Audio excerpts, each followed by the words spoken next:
This is the Mended podcast with Chadwick Hayward, episode 16. Welcome to mendedpast.com. Let's get back to bed. Thanks for tuning in to the 16th episode of the Mended podcast. This week, I'm happy to bring you my amazing conversation with the inspirational Milan Ross. Milan was once as heavy as 518 pounds and had many health issues that go along with being that weight, including high blood pressure and diabetes. During this time, he considered his body to be his tomb. He also thought his poor food choices only impacted himself until a sad day when, due to his size, he let down his son. On that day, he decided he needed to mend his path and get back to better. Join as Milan shares his story about how he was able to change his habits and reclaim his life. His story highlights how far a person can travel in a short period of time if they make healthy choices. Well, thanks so much for joining me, Milan. It's great to have you on the show. I'm excited to be here. Your story is absolutely amazing. I think I've come across it a few times now, and every time I read it, I kind of tear up a little, and it's just incredible the change you had. But before we get to that, do you want to talk a little bit about where you were, say, prior to June 2013, what your life looked like? Sure. Before I began this whole transformation thing, my life was pretty simple. I ate the standard American diet. So lots of fast food, lots of processed food. And then my family life was different because things that most of us, including me now, have taken for granted, things like being able to dance with my wife or play catch with my son in the park. These things were not options for me prior to June of 2013. Okay. So yeah, I was over 500 pounds at my heaviest. I was 518 pounds. So basic things like tying my shoe were a challenge. And coming from where I was to where I am now has given me an amazing perspective.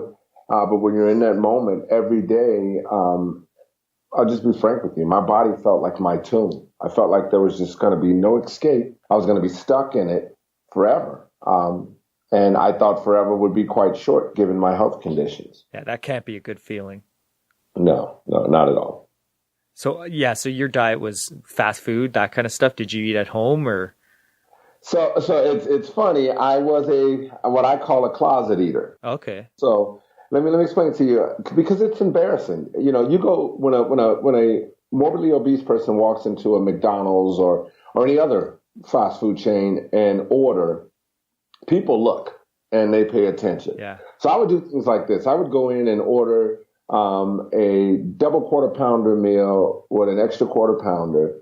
I would order a single Big Mac, 2 Filet-O-Fish, a Diet Coke, and a milkshake. But when I was placing this order, because I was embarrassed, I would do things like, as I'm standing there with the person that's checking me out and the people standing behind me, I would do that whole, man, I can't remember what else they said they wanted. Okay. So that it looked as if I wasn't ordering for me, just for me. And then I would take it all home and eat it in the privacy of my home. Yeah, that's quite a big order. That's a lot of food to take down for one individual. For a single meal too. We're not talking, that's not a day. That's, lunch. Where most people would order, say, pizza. Pizza was one of my favorite, but I'd get a meat lover's, large stuffed crust, with, cheesy breadsticks, and a dessert and a 2-liter and eat that whole thing for dinner. And I'm not saying this to say, people always ask, how can you be at 20, 30,000 calories a day, 15,000, 18,000 calories a day, any of those kinds of numbers? It's cheaper to eat fast food. So, you go to one of your favorite burger joints and you can eat a double quarter pounder or a double cheeseburger for 99 cents, 69 cents. Yeah. A salad is $8. Yeah. And it's not even a good salad, Yeah, I know. So, the salads there are not good for you. No, not at all. Yeah. Not at all. It's where salads, those salads hope to one day become salads. Yeah. And so how long were you gaining weight and on this kind of diet? So I was not a fat or chubby or obese or out of shape person growing up. I was fit, healthy, including a 6-pack until I was 24 years old. Oh, wow. But from 24 to 30, I went from fit and healthy to over 500 pounds. Now, I'd love to tell you that I knew exactly why. I'd love to say, I had a bad day at work one day and it triggered something. I don't. I do know that there was some stuff with my mom that had me, I didn't even realize bothered me until after the fact. Okay. That kind of contributed. But for me, it was, you start to put on the weight and you notice, but in the beginning, I was a bean pole. So, when I first started putting on weight, I just looked ripped. I looked great. I went from 160 pounds to 180, 200. I looked like I was buff. Okay, yeah.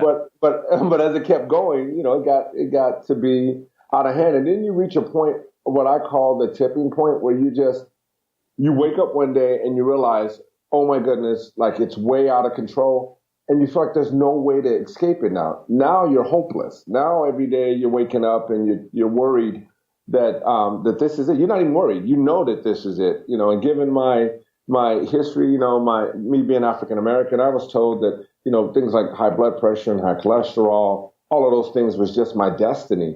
So I accepted it. Okay. And so what changed for you? What gave you hope that this wasn't your destiny, that your body wasn't destined to be a tomb? So in June of 2012, my wife and I took my son, June of 2013, my wife and I took my son to Florida for his 7th birthday.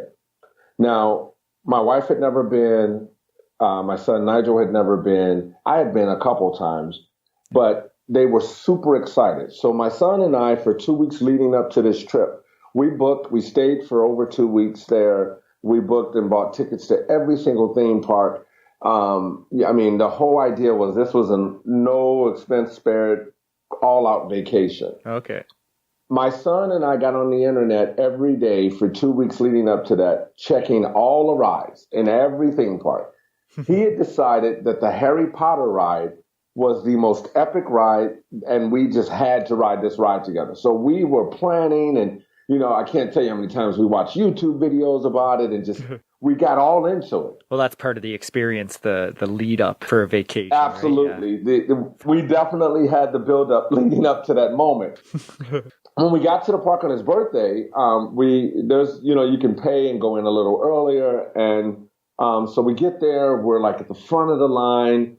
The gates open, we go straight to the Harry Potter ride. We get there, and anybody that's been to the Harry Potter ride, the original ride, knows that as you approach the platform, there is a sample of the seating set out. And so what happened was, as we were approaching, one of the workers saw me and signaled to me to step out of line. They asked me to sit down and try the seating. So I sit down in this seat, and as soon as I sit down, the seat's pinching me in the hips, and everything. So I'm kind of leery as to how this is going to play. But as they go to close the harness, it becomes evident that this is not going to happen. They're breaking my ribs at this point. Okay. My son, who's watching all of this, has no idea what's going on. I get up out of the seat because they can't close the harness. The guy says to me, hey, when you get to the top of the platform, we're going to need you to step in the room where people with younger children wait. You're not going to be able to ride the ride. Yeah. All my son heard them say was, you can't ride. He began to bawl. He was crying and begging and explaining it to them that it was his 7th birthday and that we had planned this trip for so long, and all he wanted to do was ride this ride with me. He didn't understand. Now, the 200 other families that was there, they knew what had just happened. My son did. My wife's dragging him off to get on this ride. He's begging and asking the guy, please let my dad ride. And I remember thinking, I wanted to crawl into a hole at that point. For the first time in my life, my health and my choices had a direct reflect on my son and my family. And I had never seen it from that perspective. I assumed that the choices I was making only affected me. I assumed that, yes, I was not happy being in my body the way it was, but it only affected me.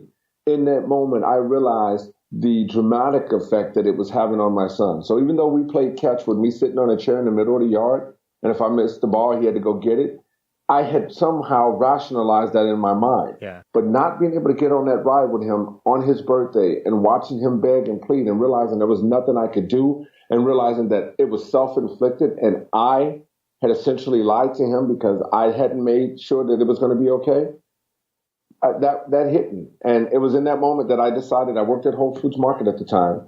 I decided that they had something called an Immersion program. I'll just tell you, an Immersion, Whole Foods pays for any full-time employee that needs it to go to a 5-star resort. Mine was in Naples, Florida, 5-star resort on the beach, golf resort for 7 days to work with the best doctors, trainers, and nutritionalists for free. That's incredible. Absolutely, yeah, it's absolutely free. So you got a $7,000, $8,000, $10,000 trip that they give you for free. And so I didn't know exactly what it was, but I decided in that moment that as soon as we returned home, I was going to find out what it was and go. And that was my aha moment that caused me to start this whole transformation. Yeah, that had to be hard. Yeah, it was rough. Yeah, it was rough. So how did the rest of that trip go? Was it like a constant reminder? It was. So my son eventually calmed down, and as we went through the park, there was other rides I didn't fit on, of course. And so the whole time, it was kind of eating at me. You have those moments when you're morbidly obese where you're embarrassed, but I was thoroughly embarrassed. I became almost self-conscious of everything the rest of the time we were there. Okay. But I was consumed with the fact that I was going to find out what it was and do. And it's funny, I told my wife while we were still there that when we got home, there was a program that the company offered and I was going to check it out. And if they allowed me to go, I was going to go. So yeah, it was already a done deal in your mind at that point. It was definitely a done deal. And so how you got into this program, how long did it take for your company to be able to send you on that? That was in June. I went in that very upcoming October. Okay. I arrived at Immersion on October 28th, 2013. Okay. And so there was no change in your diet or lifestyle in that interim? No, to be totally honest, when I went to the Immersion, I stopped because I didn't know what Immersion was really going to be like. I stopped at the airport and had and I'm ashamed to say it, but I had a rack of ribs and a big old basket of cheese fries.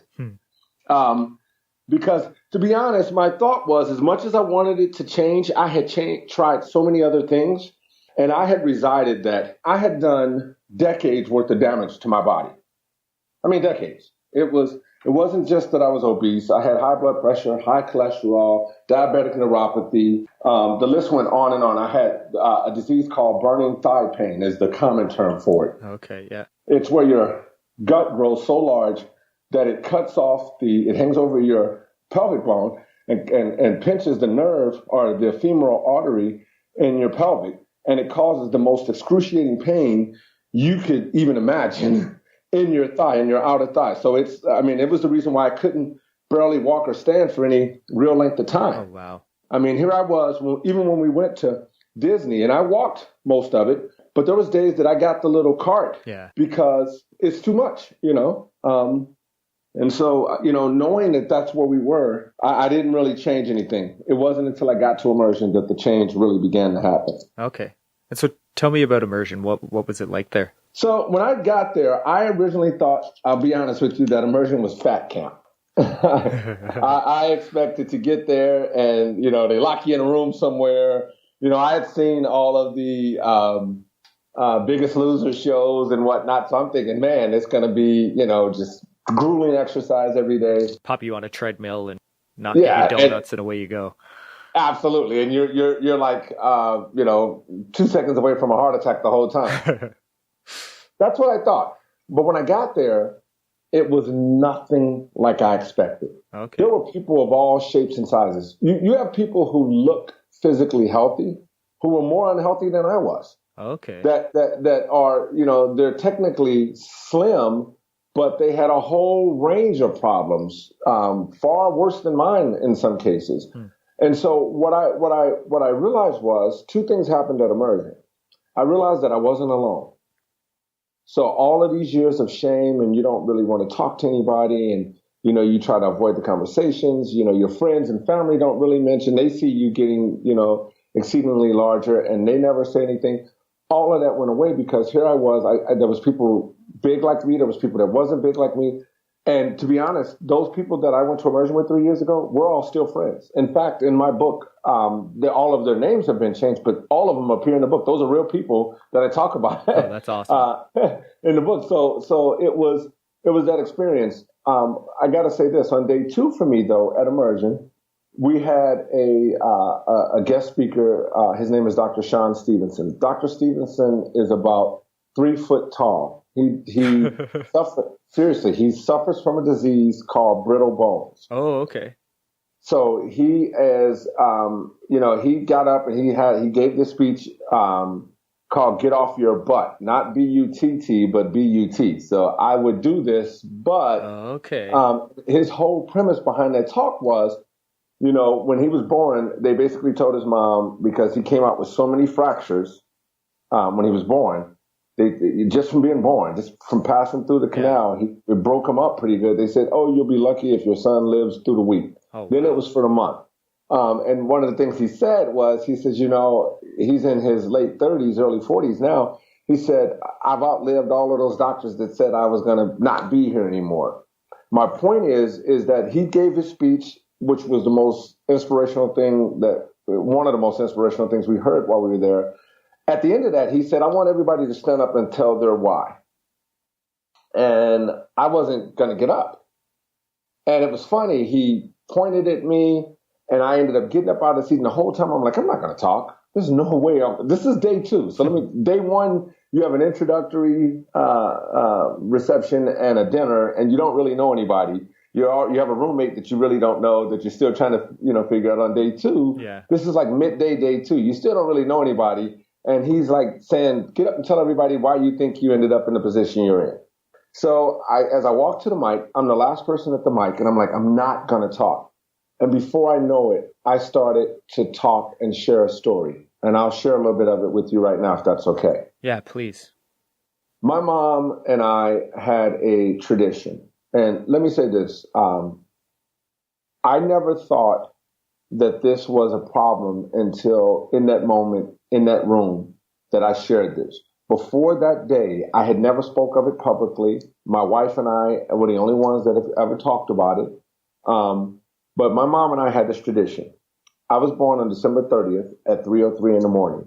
And every year on my birthday when I was growing up, my mom would wake me up. I'm one of 5 kids. I'm the youngest of 5. So she would wake me up, 10 minutes before the time I was born, and we would literally sit in our house at our kitchen table. She'd make me hot chocolate and toast with strawberry preserves, and she'd make herself a cup of coffee and have some toast, and we'd sit there and talk. Now, before I explain this to you any further, I just want to say this. I asked her one year after I was an adult why she did it, and what she said was, at the time that I was born, they brought me in her room and put me in her arms, and it was like, 3:03 in the morning, it's right before New Year's because it's December 30th. Yeah. And it felt like the entire world didn't exist. She said it was so quiet. We had this moment, and in that moment, she felt like we were the only two that existed. And so she had created that for me year after year after year. Oh, wow. That's incredible. With that being said, in 2004, my mom and I got into an argument. Now, let me just say this. I am a mama's boy. I am a true mama's boy, and I also journal all the time. I've been journaling since I was 9. Okay. In 2004, the reason that's important is because in 2004, we got into an argument. I wrote down in my journal that we got into the argument, but I never wrote down why. And the sad part is that to this day, I still don't know what the fight was about. I can't even remember. That's how insignificant it was. Okay. But we got into this fight, and I'm sharing this in this room at Immersion, and we stopped talking. I thought surely, because this is in May, June, that this was happening, that, we hadn't talked. A week turned into 2 weeks, 2 weeks turned into a month. I talked to my mom every couple of days, if not every day. Before I knew it, a month was 2 months, 3 months. My brain said, you know what, no matter what's happening on December 30th, this will all end. So on my birthday, I got up, went grocery shopping. By this time, because even after I moved out the house, my mom used to call me on my birthday at 3:03 in the morning, and I would sit in my house. She would sit in her house. We'd both be at our tables having coffee and toast, and we talked for 2.5 hours about absolutely nothing. Just that time. This was something done since me being as young as I can remember till adult. In 2004, though, after the fight on my birthday, she didn't call. And I didn't know it at the time, but it rocked me in a way that I can't even explain. I was mad. I was angry. I was hurt. And I decided that, okay, we're not going to talk anymore. And besides 4 days before my son was born, when I saw her for about 5 minutes, my mom and I never spoke again. And then in 2008, on September 3rd, she died of cancer. Oh, man. I never got to make that right. Ever. I'm sorry for that, man. It was devastating, to say the least. But the crazy thing is that when I stood in this room and I told this story to these complete strangers, I'm bawling on day 2 of the immersion. And I thought to myself, okay, I'm going home now. I don't even know these people. There's 200 people in this room. You know, everybody's crying too. They're all crying. Everybody's hugging me. But I went back to my room after that, and I remember thinking, I called my wife and I was like, okay, you're not going to believe what happened. And I explained to her what happened. And I was like, I don't even want to go back downstairs now. Like, I don't want to face these people. And what was crazy was, after about a half hour, I come out of my room to go to lunch, and the outpouring was unbelievable. And in that moment, I didn't know it would turn out like it has, but I had lost the biggest weight that I had ever carried in my entire life. The guilt, the shame, the remorse for what had happened between my mom and me was finally lifted off me. And I'm telling you, it enabled me to do something that I never dreamed possible. So before I lost a pound, I had removed that weight off of me, and the rest of the week it soared. By the end of immersion, I had lost 33 pounds and 6 inches off my waist in a single week. Oh, wow. I went there with a 56-inch waist. I lost 6 inches off my waist and 33 pounds. And from that point on, it's funny. I told myself if I saw any kind of results, I would stick with it. I'll give it a real shot. I felt like I had a chance at doing something. I still didn't know it would turn out like this, but I thought I had a chance. Yeah. Oh, that's incredible, man. Once you let down that shield that you built and opened yourself up, it provided an opportunity to change. Right. I would agree. But most people don't know that. Most people are like I am, in the sense, whether it be their mom or a job or something that happened in school or whatever, we have something that emotionally is blocking us up. And if you don't deal with that, if you only work on the exterior of you, it's not sustainable. Yeah. You have to fix yourself as a whole.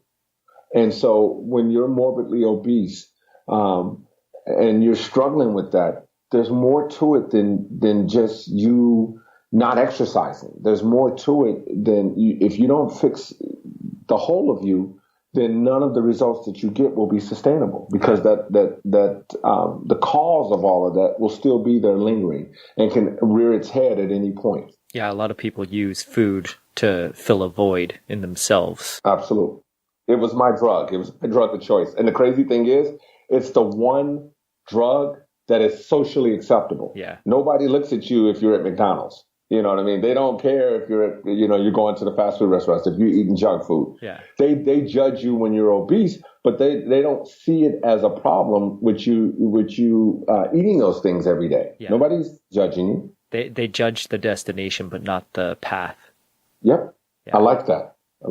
So after you opened up, how did you lose 6 inches and 33 pounds in a week? What did they teach you? I ended up learning that my genes, my genetics was not my destiny. up to that point, so Dr. Stowe, who co-wrote the book with me and who runs the Immersions, I remember sitting down with him later on day 2 after all of that happened. And, I was like, he was drawn to me after that all happened, and we started talking, and I told him, I said, Doc, I'm experiencing a lot of pain, and the weight is like literally wearing me down. And he sits down and he takes out his prescription pad. And I'm thinking he's going to write me a prescription. He starts to write out a recipe. This is a true story.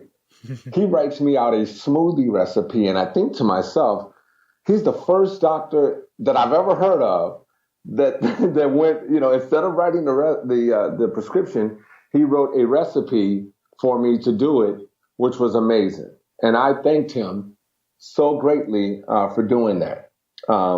And so we after that, I just kind of honed in. The entire experience became fun. Now, let me say this. That first 3 days, you go through withdrawal. Oh, yeah. It's like drugs. I'm just going to tell you. I've never been on drugs, but it's what I would imagine a drug withdrawal to be. I was headaches and miserable, and my whole body ached. I had no idea that you could be so addicted to salt, sugar, and oil that when you took it out of your diet, it would have a physiological effect on your body. Yeah. I mean, and it did. And not only me, I mean, everybody there, you go through that, but by day 4, you go through those first 2 days. I remember thinking a group of us got together. This is how bad it was. And we were actually saying, hey, we pulled up on our phones. There's a 7-Eleven, because in the hotel we were staying at, you couldn't offer. They had no coffee in the room. There was a store, but when you went down there, everybody knew you were with the Immersion. Oh, okay. They weren't going to serve you. Yeah. So we all got on our phones. It's like, there's a 7-Eleven, like, I don't know, 6 blocks away. We could make it there. Like, we could stop this. And the funny thing about it, like, I joke about it now, but we were serious at the time. And if it hadn't been 100 degrees and we wasn't all morbidly obese and worried about dying in the, the humidity in Naples, Florida, yeah, we probably would have walked it. But we didn't. And every day got a little easier and a little easier and a little easier. And you're not exercising all day. We would do a morning, like little stretching yoga thing. We would do a beach volleyball later in the day, so they would have you do an activity that was, a kickball or whatever, where you do an activity where you're actually exercising, but it's fun. And then the rest of the time you were doing lectures. But what I found was changing my diet. The weight just was, when you go from 20,000 calories a day to 2,000 calories, and the 2,000 calories you eating are high density calories, so that you're getting all of the things your body needs. Nutritionally dense calories. Right. Not only was I full, but the weight started falling off. And by the end of the week, it was profound how much weight I had lost. And to this day, I've not just for Dr. Stowe's Immersion, Whole Foods hosts 4 immersions. One with Dr. McDougall, one with Engine 2, Rip Esselstyn, one with Joe Furman, and one with Dr. Stowe, which now I own with Dr. Stowe. That all 4 of those immersions, I'm still the single most weight loss in a week through all 4 of them. Nobody else is. Yeah. That's incredible. Yeah, and it's partly an addiction, the withdrawal you're talking about, but it's also partly a detox, right? So once you're not feeding your body the crap, your body has the possibility to unload the toxins that have built up in all your cells. And so you hurt because of that as well, right? So I would agree with you. But what's funny is that it's a huge detox. People ask me how I lost so much weight in such a short period of time. The crazy thing is that as I started giving my body what it needed, it naturally transitioned to where it should be. Yeah. Like I wasn't the first 6 months home from Immersion, I lost 107 pounds.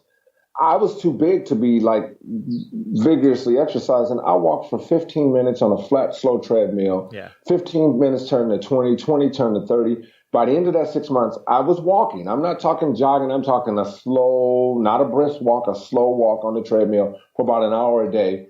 And then with just that little bit of exercise and eating right, I dropped over 100 pounds. That's incredible. And so that for me, just again, it showed that if you give your body what it needs, it will do what it's supposed to do. Yeah, your body doesn't want to be obese.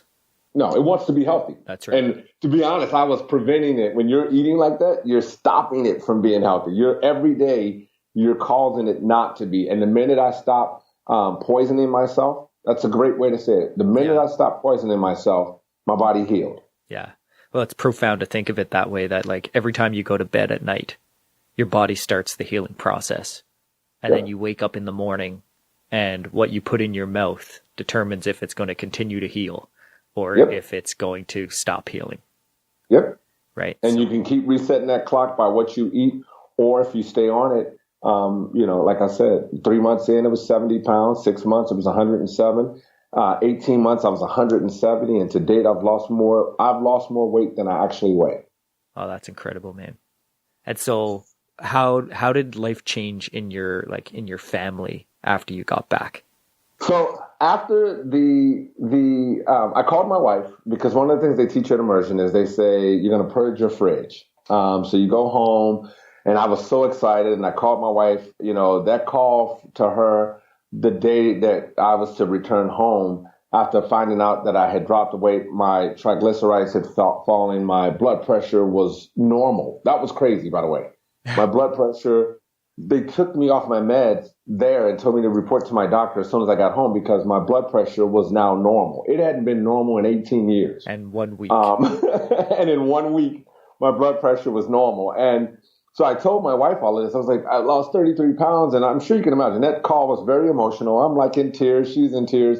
And so she did something that, I'm so grateful for. She said, I'm behind you 110%. Whatever you need to do, we're going to do. And so when I got home, she picked me up at the airport. We came home, and that night we purged our house. So we took all of the processed foods, all of the junk food, all of the meat, everything came out of our house, and we donated it. Okay. The next morning we got up, went grocery shopping, and restocked our entire home with the right stuff. And from that moment on, it was me and her and my son, and we just went into it.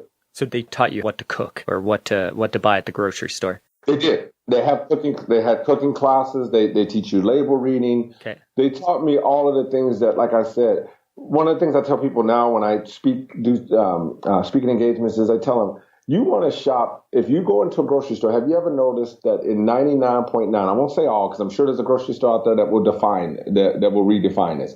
But in 99% of the grocery stores, when you walk into a grocery store, the first department you walk into is produce. Yeah. In every store. And if you notice, it's always on the perimeter. Yes. So I tell people, you want to shop, load your basket in the first department you enter into, and then you supplement with the stuff in the middle of the store. Yeah. And that's kind of how they taught us. And for me, I hadn't eaten meat since October 28th, 2013, which was the day that I went to Immersion. Okay. Not everybody that went to Immersion stayed vegan. In fact, back then at the Immersion, they would offer a little fish at the Immersion. I chose to, when they showed me that what the meat was doing to me, I decided I was done. And in fact, I made the joke. I told Dr. Stoll at Immersion, because they do a cruise and they had the fish, and I said, you can't tell me what it does to me and then offer me fish. I thought we were friends. So yeah, I never went back. And people ask me all the time, do I miss it? And I tell them, bacon smells good. Yeah. But I miss it. It's kind of like, I used to smoke 2.5 packs of cigarettes a day. And do I ever, back then I thought I could never quit, Yeah. But it's funny. Like I would never ever even imagine going back to that. Like that's absolutely. That's like jumping off a bridge with no safety net. So luckily, unlike bacon, smoke doesn't smell good now. That after you quit. Right? Oh, it doesn't. And it's funny to me. Like even seeing it, I'll be honest with you, makes my stomach turn. Yeah, me too, man. I never thought I'd get there, but that's where I'm at now. Yeah. So I guess when did you quit smoking? Was it around the same time? No, I quit smoking before going to Immersion. So I had stopped smoking in 2009 because I had a heart attack scare in 2009. And the crazy thing is, was that the heart attack scare was enough to make me never light another cigarette. So I was a guy trying to quit before that, where I would have a patch on and still be smoking, which they tell you on the box that can kill you. Yeah. I was that guy. I could never pull it together. After the heart attack scare, I literally quit cold turkey. I still had a full carton of cigarettes. And you know how smokers are. Well, I'm going to quit when this carton is all gone. Yeah, for sure. I just quit. I never smoked again. Didn't miss it. Like, that was kind of a wake-up call. But it wasn't enough to make me eat right. Like, I don't even understand. I didn't equate the eating as just as bad, if not worse, as the smoking. Okay, yeah. I quit smoking and... but I still that was decision not. is so much easier, right? Like, it's either you're smoking or you're not. When it comes to food, there's so many diets out there. There's so many ways of eating that it's not as simple as this or that. Absolutely. And the funny thing is that, and I tell people this, the way I am now, this is not a diet. It is a lifestyle change. Yeah. It is. And if you approach it, a diet to me doesn't, the theory of it, the concept, the definition of it doesn't make sense. The definition of a diet is, you change what you eat for a period of time to reach a certain result. Yeah. What you have to ask yourself is that if you do that and then you go back to what you were doing before, won't you undo all of the results that you got? Yeah. And so making a lifestyle change allows you to have a permanent, lasting change of your health. That and you know, of course, you know, because you've been doing this a while too. We're not missing anything. I eat well every day. You know, I have amazing meals every day. But the concept is, or the thought process is that we're eating sticks and twigs and you know, grass. Well, and it couldn't be further from the truth. Like, my diet is so much more varied now than what it used to be. Right. Like right. I would agree. Yeah, like the spices. I've got spices in my cupboard that I go through incredibly quickly that I never heard of before. Yep, and that's how I ended up starting at my food line. It was one of the things. I went to our local spice shop. I'll just tell you, it's called Savory Spice Shop in Colorado. Big, you know, mom and pop thing, but they had every kind of spice. I was buying stuff that I didn't even know what it was. Yeah. And my wife would laugh because sometimes I'd come home and cook and it'd be amazing, and other times she'd give me that look and say, "Let's not do that again." Yeah, that's what experiment gets you, right? But what I found was my taste buds are alive in a way that they never were. Totally. When you're eating processed food, even let me take something as simple as syrup. If you eat something with syrup on, and this is nothing against any of the brands, but the Mrs. Butterworth like syrup, which is what I grew up on, isn't syrup. No. When you eat real syrup, it doesn't. For me, when I first switched, the real syrup didn't taste right. I was like, this is. But that's how programmed I was to the processed stuff. Yeah. When you start eating the clean and organic as much as possible, and you know, not processed foods, all of a sudden your taste buds, you're tasting stuff and experiencing stuff in a way. I've been able to fall in love, and now I have a healthy love with food. Yeah. Where before I had this, you know, we had a love-hate relationship going on. Well, your palate really opens up. Before it was you're salt overloaded, and really that dulls the flavor of anything. All your food is that bland. Yep. It all tastes the same, actually. And people don't realize that. It's all salt, oil, and sugar, but it all tastes the same. And so you don't even realize that you're eating the same thing, just in a different wrapper, That's so right. to speak. Yeah. And so back to the word diet. It's one of those there's a few words where the scientific meaning of the word and the common language of the word are two different things, right? So from a scientific perspective, diet is what comprises my intake. How do I get my energy, right? So a lion's diet is gazelles. But we've taken that term, and the common term of it is what you said, like it's a short term, do it for the time being, and then go back to what I normally want to eat, right? So there's a disconnect there. So a lot of people hear that word and it doesn't mean what they think it means. Exactly. Right? Like you said, it's a lifestyle. It's you're changing your diet. You're not going on a diet. And that's really where the difference lies. When I was obese, I watched a lot of late night TV.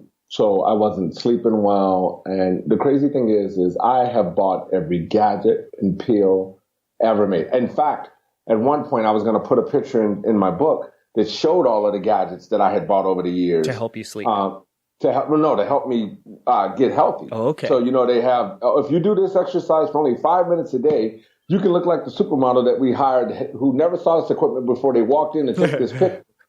Or if you take this pill, you don't even have to exercise. You don't even have to change what you eat. You can still eat burgers and fries every day and you'll drop, half your body weight. And I was buying all this stuff. And the funny thing is that even now, when my story first broke nationally and people would ask me, how did you do it? This will make you laugh because I would tell them, I come in and they say, your transformation is incredible. Tell me how you did it. And I would be like, diet and exercise. This is what's funny. They would look at me like, well, fine. If you don't really want to tell me what you did, so that's fine. And what's crazy is if I had said I was jumping out of an airplane and eating only what I could before I had to pull a parachute, that's how I did it, and that's what I did every day, they would have believed that. But telling them that I went to a whole food plant-based diet and did minimal exercise, 60 minutes a day of activity. Some of those days I wasn't in the gym. My exercise would consist of my wife and I, we used to call it dance party. We would turn music on. Me, my wife, and my son would dance in our living room for 60 minutes. I would be done dripping wet like I went to the gym, but it was fun. That's awesome. And so when you tell people that, though, they think that you had to have some magic pill or you did something crazy to achieve the results instead of just eating right. Yeah. And I tell them, you cannot train a bad diet. 99% of my results came from what I put in my mouth. Yeah, absolutely. You can't out-exercise a bad diet. But a lot of people, they don't want to change their lifestyle, so that's why they don't accept it when you say that's the answer, right? They'd rather take a pill. They'd rather try a gadget for 5 minutes, but then continuing living the way they live previously, right? Absolutely. Right? Everyone wants a quick fix, and change is hard. We are the generation that are so impatient that we couldn't even wait a minute for the minute rice. We had to make minute rice microwavable so we could have it in 30 seconds. Right? Yeah. It helps you pass the time to watch the timer go down on the microwave. Exactly. So, it's the same thing with everything else. I think with our health, we think that it is a quick fix. I lost all of that weight in a record time, as far as I'm concerned, because I thought it would take a lifetime. But I tell people, I'm in better shape I just celebrated my 45th birthday on December 30th. Oh, happy birthday. I am in better shape at 45 than I ever, even when I was skinny in my 20s, I wasn't in this greater shape. Yeah, no, I could totally relate to that, man. March 19th of last year was my cold turkey day. I quit smoking. I quit drinking. I had been transitioning for a long time. But that was the day that I went 100% compliant. No sugar, no oil, no salt, never cheating. I even stopped biting my fingernails. So I tried 100% straight and narrow on that day. And just from making those final tweaks, the last of the belly fat goes away. I decided one day that I was going to go out run and I could run for 10K straight. Right? Like without any real effort to doing it. Your body just does what you want it to do once you give it what it needs. I can't agree more. When I first started on the treadmill, I told you it was slow and flat for about 15 minutes, and it was all I could do. But I promised myself I would do it for 7 days a week. I was like, you have to exercise for at least 60 minutes. Back then I couldn't, but I was like, every day you have to do something. So I'm not doing a bunch of weights or anything, couldn't do all of that. Yeah. Now I get on a treadmill, I spend an hour and a half at about a 15% incline jogging. Yeah. So I'm at my heart rate is at 170. Yeah. I couldn't have dreamed that. We're not talking 10 years ago. This is 3 years ago. This just 3 years ago. If you'd have told me that would happen, I would have said, you just want my wife to get a very big check from the insurance company. If I get on a treadmill and run even for 5 minutes, it's going to be bad. Yeah. But I tell people that's the power of food. That's the power of allowing yourself to heal. But you got to do it mind, body, and soul. And if you do it that way, then it's incredible. Yeah, it's life-changing. Absolutely. Right? Absolutely. Yeah. So you've got a book coming out, The Change. It's out. It's out, actually. Yes. The Change came out in May of last year. And it's funny because it's now gaining all of the steam with it being out. And then we have another book called The Change Cookbook that comes out in 2 months. Okay, cool. Which is available for pre-order on Amazon. So if you look it up, if you look up The Change, it all pops up. I'll link all of that with the blog post here. And you run a website now as well. I do. We own, so Full Flavor Vegan is a food line that I created, and it's sold in Whole Foods markets, but you can also order the stuff through the website. And we created that, which was exciting. I also recently shot a pilot for a new cooking show called Full Flavor Vegan. Oh, cool. It's being produced by Mark Coops, who did The Biggest Loser. He's the creator of The Biggest Loser. Yeah. Okay. So we did that, and so that's the one with Dr. Gregor. No. The Dr. Gregor is actually a spinoff. That's the other producer of The Biggest Loser. Okay. So when The Biggest Loser was originally done, Mark and the guy that's doing the show with Dr. Gregor, who's amazing by the way, were partners, and they created The Biggest Loser. And which they still both own it, but they have since started their own individual companies. Okay. So do you still work for Whole Foods? I do not. I do events with them. Okay. I do. John Mackey, who, he was the reason why part of the reason why all these wonderful things happened for me. The guy that started Whole Foods, John Mackey, 3 months after I left Immersion, he called me up and he said, "Hey, I heard about, you had all this amazing weight loss. I'd love to keep in contact with you." I was still working for him at the time. I still worked at a store. He contacted me almost monthly. He would email me or call my phone and just to check on me. That's awesome. Let me say this. He's the founder of Whole Foods. And he did this. To this day, I just spoke to him yesterday. To this day, he's still my mentor. He helped me set up my company, Full Flavor Vegan. We talk all the time about ideas. He has a new book coming out called The Whole Food Plant-Based Diet that comes out in April, which my whole story is featured in his book as well. Oh, that's awesome. So yeah, he's been extraordinary with that. But yeah, it's been incredible. Yeah, so you spend your time now doing speaking engagements, writing your own books, basically trying to spread the word. Absolutely, I do. I do lots and lots of speaking engagements. I currently have the Change book and the Change Cookbook, but I'm also under 4 other book deals, so I'll have books coming out pretty much every year for the next 5-6 years now. Oh, that's awesome. But I also do. We do Immersion. So as I said, Dr. Stoll and I now own the Immersion program together, and we do immersions.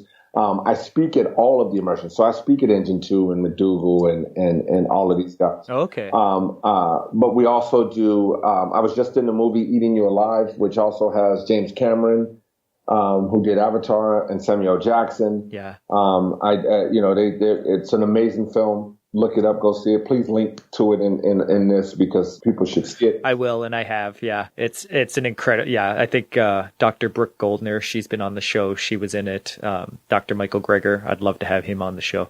Yeah, Michael Greger is amazing. He is incredible. He is extraordinary. But he and I do a lot of events with him. It's funny how when Dr. Greger spoke at the original immersion I was at. Oh, really? Yeah, he was there. He does the Dr. Stoll immersions all the time. And so when in fact, he was just at our immersion that we did last October or November of last year, he was there. And it's funny because he teases me now because we're on the same circuit. So like Pritikin is where he started at. Yeah. I speak at Pritikin on February 16th through the 19th. I'm there in Miami. And he was laughing. He was like, to watch you go from the 500-pound chubby, funny guy to, really being one of the faces of the movement now. has been extraordinary. And he's just extraordinary. He's like the Michael Jordan, as they said, in the doctor world in this. He's just phenomenal. Yeah, I've said it before. He's a god among men. Yep. Yeah, I would agree. His work is incredible. I've watched every single video on nutrition facts, and I just love it. He's phenomenal. So, how has your family life changed? So my entire family life has changed, and I coach my son's teams now, where I couldn't even, I could barely make the games because the seating wasn't right for me to go. Okay, yeah. My wife and I dance. My career is completely different, needless to say. So I was a regular guy, and I'm still a regular guy, but I was a regular guy working at Whole Foods Market. And now, I've been blessed with the food company and the books and all of these things. And it's allowed me, I write columns in vegan health and fitness, vegan lifestyle, Fit Over 40 and Veg News. All of these things that have happened that I never dreamed. And I tell people, your health is reflected in every aspect of your life. Yeah. I never believed that. I actually have that phrase hanging on my wall in my office. People don't think that. People see you differently.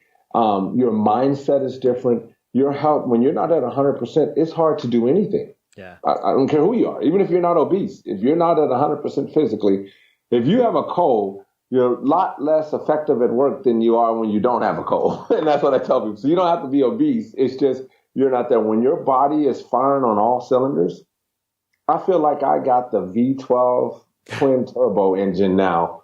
And I started out with a Yugo engine. So I had a Yugo engine in a truck. I was driving a Mack truck with a Yugo, and now I have a twin turbo V12 and a Viper, and it's like the handling is just so much better. Yeah. Well, and it's one of those you don't know what you're missing until you have it, right? Oh my goodness. I tell people, it's funny you say that, but you're so right. I thought my life, even though I wasn't happy per se, I just assumed it was life. You don't even know how much better life can be until you change. Yeah.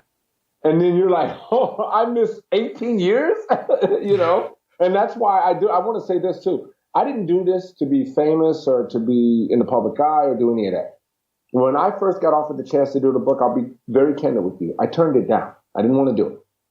I was like, I spent 18 years being morbidly obese. And when you're morbidly obese, people ignore you and pay attention to you all at the same time. Yeah. And what I mean by that is they go out of their way to pretend like they don't see you. All the while they whisper and point and look and stare and all of those things. Yeah. So when I started to lose the weight and I realized that I could actually have a normal life, that's exactly what I wanted. I didn't want to be in the public eye. I didn't want to talk to nobody. I didn't even want to share any stories.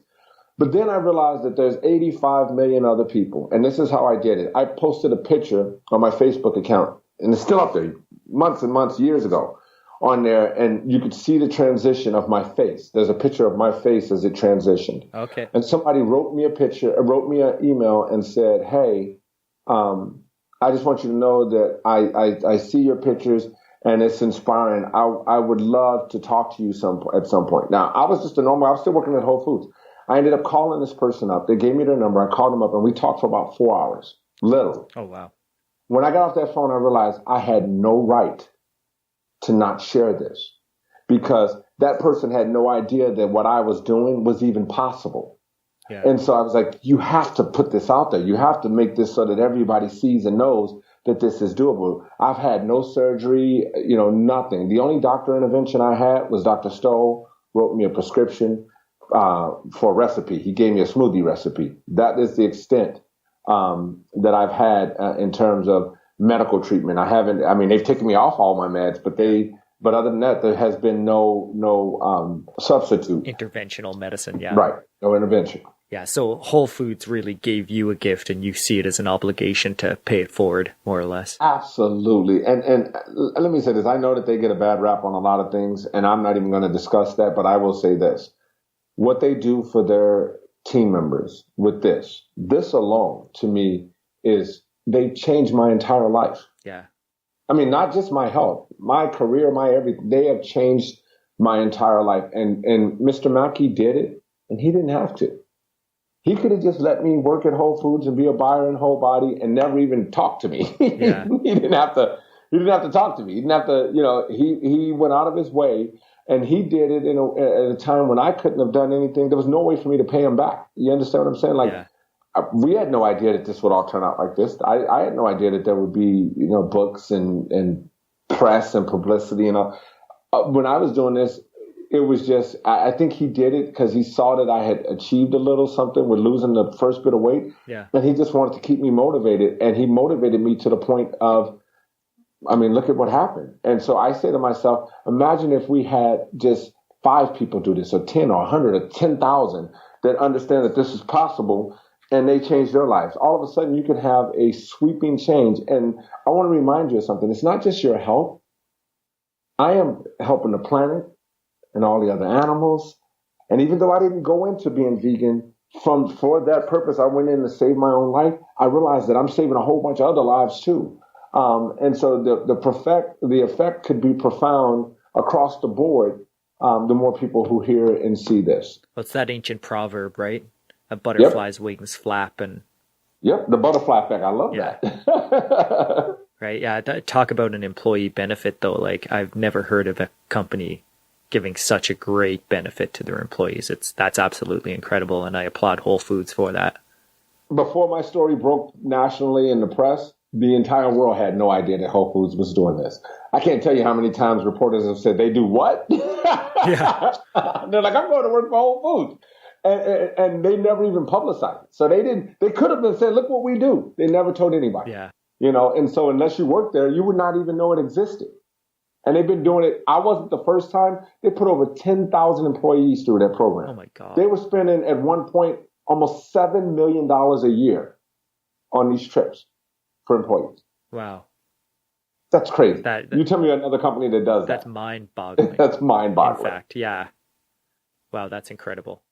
So I usually ask my guests, we've already covered so much of it though, but if someone's listening, what's the one piece of advice you would give them? I would say this: you are not alone. The plight that you think is more than you can bear is reversible. It starts with the very next bite. And when you do decide to make this journey your mission, when you do decide to make this lifestyle change, if by chance you happen to slip up, do not beat yourself up over it. Remember that every time you sit down to eat, you get a do-over. Every meal is a new beginning.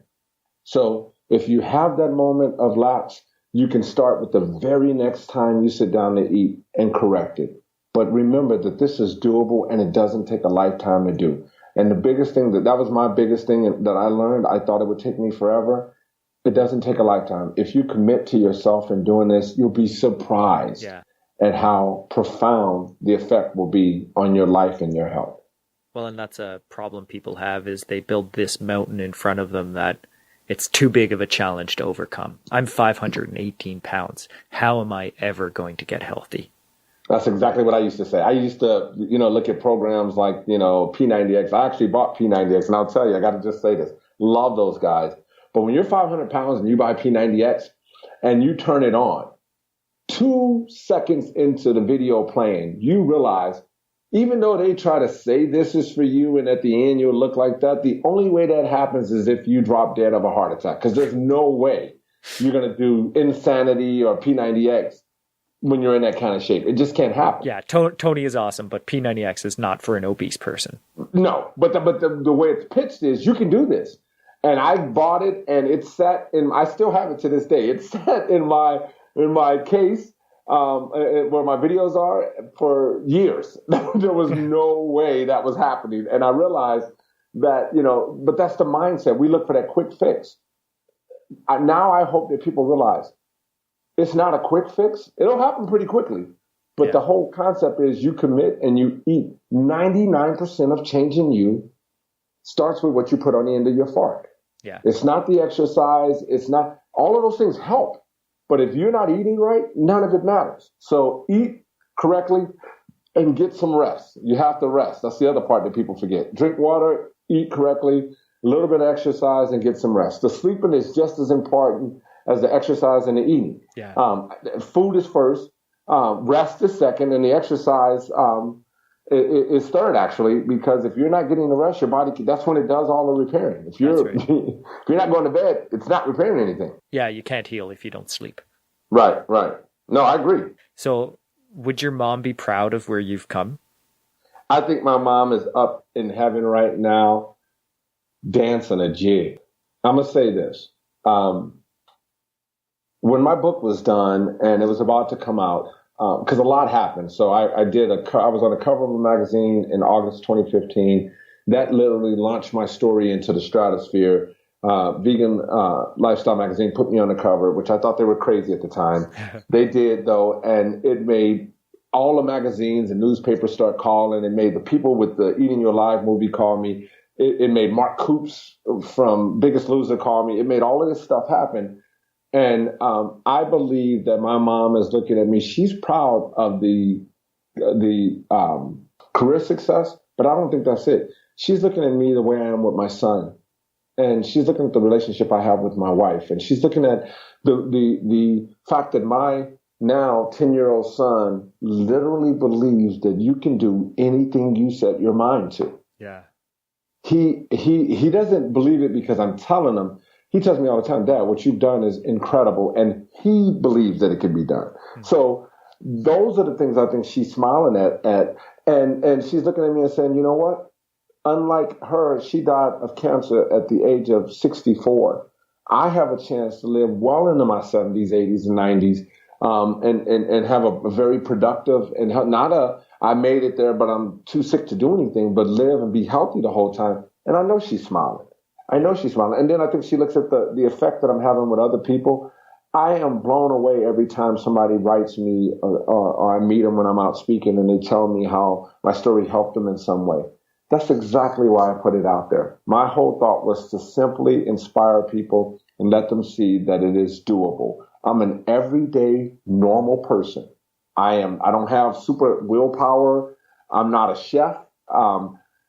Any of those things. I was a normal person that was in their position just 3 years ago. And the only difference between me and them is that I committed to the lifestyle. That's the only difference. If they do the same thing, they can have the exact same result. I'm not special by any means.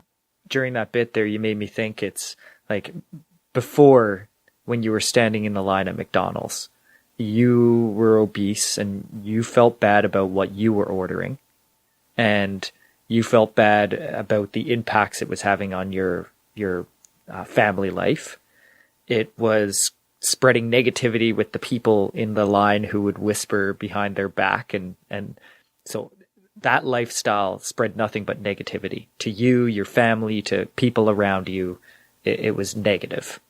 And now it's completely different. Now you have a positive family life. You feel good about yourself.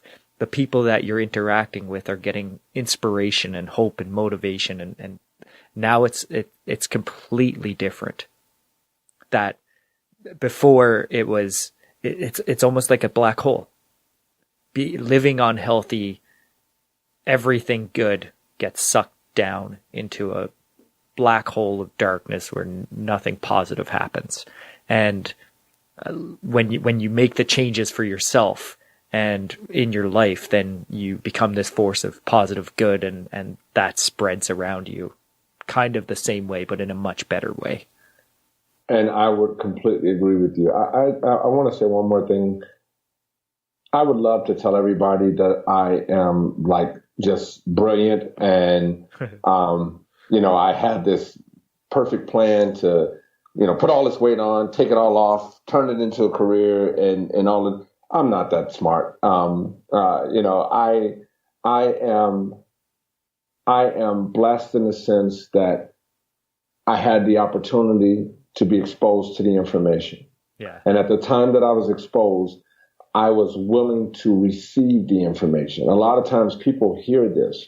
I mean, I grew up hearing eat your fruits and veggies. I mean, we've all heard that. Yeah. Nobody ever said that the fruits and veggies were life-changing. And all the time that my doctor told me I should lose a little bit of weight when I was dealing with all the blood pressure and cholesterol and all of those issues, they never stopped and said, you know what? If you actually lose all the weight, You won't even be on meds. Yeah. They said if you lose a little weight, the meds will actually help you manage it better. They didn't say, hey, guess what? If you lose it all, you can be completely normal. Yeah. So my thought is you're right. The positivity that's happening now, I really believe that I'm a steward at this point. I am meant to go tell people that this is doable, to try to show them by example and help where I can. And I will say this, I answer my own emails and my Facebook and all of that stuff as much as I can. I get a lot of people that write me, and I'll spend an hour a day or an hour every couple of days and try to write back as many people as I can so that they know that they're not out there alone. The whole idea is I'm still just like you. Every day, every meal, I make that choice. I tell people I am a food addict, and I understand that I'm a food addict. I don't put myself in a position to ever falter at this point. I know what I approach that with that mindset. So I keep myself in a clean, healthy environment all the time. Yeah. And when you do that, it's hard to make a mistake if you're not in a position to do it. That's right. If you don't find yourself at McDonald's, it's hard to eat exactly. back. You're not in the drive-thru, you're okay. And so that's pretty much what I tell people. People ask me all the time, did you ever have a slip up? And I haven't eaten meat since that day, but I remember I play this game with myself. If I want a cookie, I'll look at the cookie and see what the calories are in a cookie, and then I know what it takes me if I just got on the treadmill to run those calories off. Yeah. And so I'll be honest with you. You see a piece of pie and you say, man, that pie is an hour and a half at my max effort to get off. I don't want the pie that bad. No. That pie is too expensive. You understand what I'm saying? Absolutely. And that's how they do it. I'm like, that's really expensive to have, and so do I have the occasional healthy dessert? Sure. I love to cook, but I'm not what I do now, where before I would sit down and eat a pie with a gallon of ice cream, I sit down and I can have a sliver and I'm content. Or most times I'll go without, and it's funny. And it's not that people think that we're restricting ourselves. That's what a diet is. You restrict yourself. You almost put yourself on a punishment. Yeah. And I don't do that. I tell people my taste buds have changed to the point where I used to crave sweets and I don't really. And so that change alone has made it so that the sweet tooth thing has all but evaporated for me. But the occasional, I make a mean vegan cookie that's amazing. But I don't have to sit down and eat the whole batch. Yeah. I can eat one and my wife ends up taking them to her office and my son takes some to school and, we end up doling them out, where before I would have sat down and ate, 3 cookie sheets worth of cookies. Yeah. And a gallon of milk, so. Well, and you can make healthy desserts, right? Like I know there's absolutely. Like a chocolate pudding that you can make with tofu. I think Dr. Greger talks about it a bunch, where it's like the more you eat this, the healthier you are. Absolutely. I do one. It's with the silken tofu and some cremon, and you do a little some fresh orange zest. And I mean, it comes out just ridiculously good.